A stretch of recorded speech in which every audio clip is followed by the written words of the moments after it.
ಭಯ ಭಯ ಎಲ್ರಿಗೂ ಆಗತ್ತೆ. ಅದು ಪಶು ಆಗಲಿ, ಪಕ್ಷಿ ಆಗಲಿ, ಅಥವಾ ಮನುಷ್ಯ.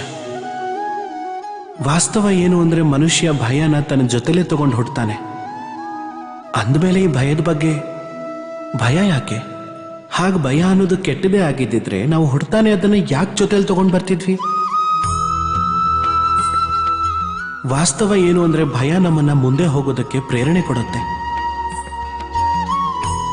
ಈಗ ನೋಡಿ, ಜೀವ ಹೋಗೋ ಭಯ ನಮ್ಮನ್ನ ನಾವು ರಕ್ಷಿಸಿಕೊಳ್ಳೋ ಪ್ರಯತ್ನ ಮಾಡುತ್ತೆ. ಅಪಮಾನದ ಭಯ ಸದಾಚಾರದ ಕಡೆಗೆ ನಡೆಸುತ್ತೆ. ಯಾರೋ ಪ್ರೇಮಿನ ಕಳ್ಕೊಳ್ಳೋ ಭಯ ಅವ್ರ ಬಗ್ಗೆ ಇರೋ ಕರ್ತವ್ಯನ ಚೆನ್ನಾಗಿ ಮಾಡೋದಕ್ಕೆ ಪ್ರೇರಣೆ ಕೊಡುತ್ತೆ. ಆದ್ರೆ ಈ ಭಯ ಯಾವಾಗ ಕೆಟ್ಟದಾಗತ್ತೆ ಅಂದ್ರೆ ಯಾವಾಗ ನಾವು ಅದನ್ನ ನಮ್ಮ ಮೇಲೆ ಸವಾರಿ ಮಾಡೋಕ್ ಬಿಡ್ತೀವೋ ಆವಾಗ. ಅದಕ್ಕೋಸ್ಕರ ಏನೂ ಪ್ರಯತ್ನ ಮಾಡೋಲ್ಲ.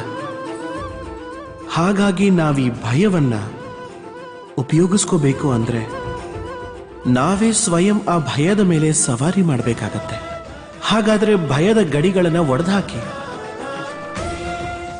ನಿಮ್ಮ ಆತ್ಮದೆದುರಿಗಲ್ದೆ ಬೇರೆ ಯಾರೆದುರಿಗೂ ತಲೆ ತಗ್ಗಿಸ್ಬೇಡಿ. ನೆನ್ಪಿಟ್ಕೊಳ್ಳಿ,